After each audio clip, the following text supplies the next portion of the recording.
Bonjour à tous, ravi de vous retrouver pour ce Morning Echo du vendredi 5 novembre 2021. La photo du jour, eh bien c'est celle d'IBM, le groupe américain qui se sépare donc de sa filiale de services informatiques Kyndryl. Ça a été coté en bourse depuis hier, c'est quand même 90 000 salariés et près de 19 milliards de dollars de chiffre d'affaires annuel. On lui souhaite bon vent alors que IBM va se concentrer sur ses activités cloud était assez en difficulté par rapport aux autres grands groupes informatiques.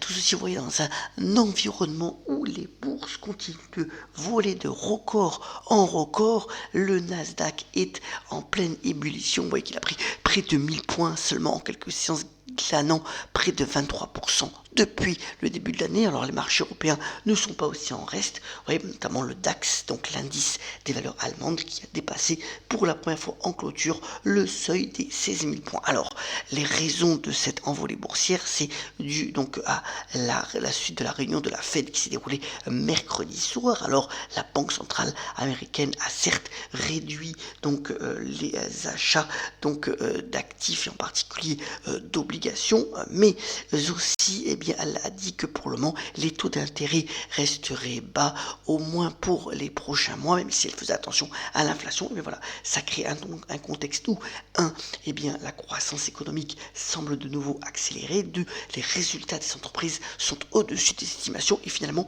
puisque l'argent à court terme n'a pas de valeur et n'est pas rémunéré, eh bien, l'actif numéro 1 privilégié par les investisseurs reste le marché des actions. Et donc, les flux de liquidités entrent encore, même si les niveaux de valorisation sont très élevés. Alors aujourd'hui, on se focalisera en termes macro et bien sur les chiffres du chômage américain. Vous voyez, c'est le graphique de droite.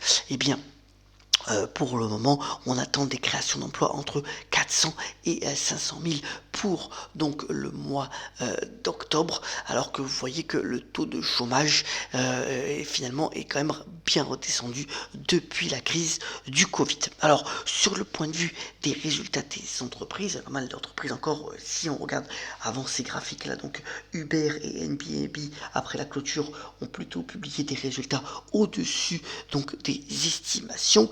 Et deux résultats que j'ai mis ici donc en focus. D'abord Pinterest, vous savez, le réseau social qui a été à un moment la cible donc du service de paiement PayPal, eh bien, a publié des résultats au-dessus des estimations avec donc des perspectives de croissance qui ont été plutôt intéressantes, des outils notamment sur le e-commerce qui vont fonctionner dans les prochaines semaines. Vous voyez que après clôture, l'action a pris plus de 6%. En revanche, eh bien, pour donc Peloton, vous savez que Peloton c'était spécialisé dans les équipements donc d'exercice et de médias qui avait fait grand bruit pendant le confinement. Et bien là, les perspectives et les résultats sont en dessous donc du consensus et l'action s'effondrait de plus de 27% après clôture. Alors c'est vendredi comme d'habitude, on fait un petit point donc sur le Far West Digital. Là, je vais vous mettre en avant le fait que eh bien l'épargne, l'argent est en pleine révolution digitale. Alors, on avait déjà un petit peu évoqué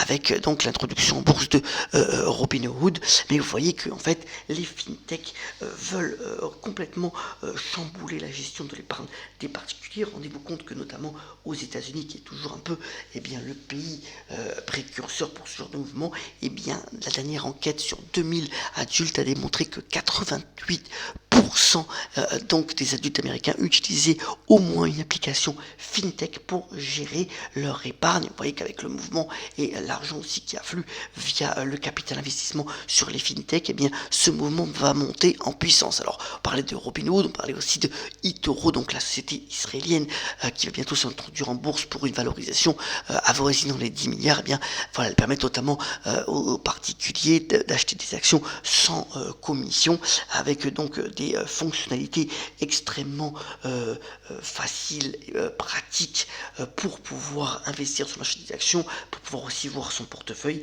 Et c'est vrai que ça plaît donc aux investisseurs. Alors c'est le cas aux États-Unis, mais l'Europe eh bien semble donc rattraper son retard. On sait notamment en France que le crowdfunding eh bien a donné donc a dépassé le milliard d'euros de collecte en 2020. Alors bien sûr c'est bien loin donc notamment des 26 milliards du livret A, mais enfin c'est en train de venir et sur le point de vue, puisque les marchés d'actions, comme on l'a dit en introduction, sont en pleine ébullition, et bien de nouveaux acteurs apparaissent, notamment comme Trade Republic qui donc est disponible en France, mais aussi eh bien la banque en ligne Revolut et ses 16 millions de clients qui s'essayent aussi donc sur ce créneau. Et c'est là où c'est intéressant, c'est que ça oblige aussi les banques traditionnelles à se digitaliser toujours davantage et de proposer des services de plus en plus sophistiqués pour les clients et surtout des applications largement plus ergonomiques pour satisfaire et retenir les clients pour ne pas qu'ils aillent sur ce genre de nouvelles applications. Alors ça peut être bien entendu un complément, mais enfin la digitalisation de l'épargne avance vraiment de manière très accélérée et ce mouvement va encore s'amplifier dans les prochains mois.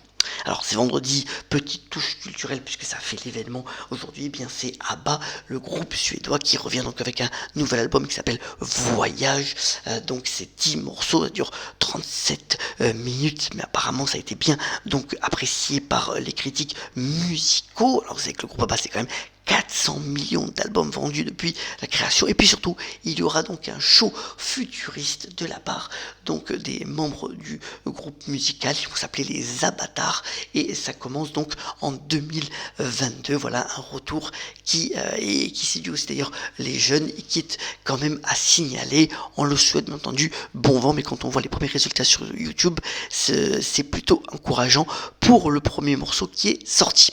Puisqu'on parlait de musique, terminons ce Morning Echo avec la citation du jour qui nous vient bien de Joe Dassin, le grand chanteur français, notamment des Champs-Élysées et autres morceaux de légende, donc qui aurait fêté son anniversaire aujourd'hui et qui a notamment déclaré dans une de ses chansons: la vie se chante, la vie se pleure, elle est changeante comme les couleurs. Eh bien, je vous souhaite de chanter tout au long de cette journée, d'avoir la pêche et d'être solidaire et de vous passer aussi un excellent week-end. On se retrouve bien entendu la semaine prochaine pour de nouveaux Morning Echo. Excellente journée à toutes et à tous.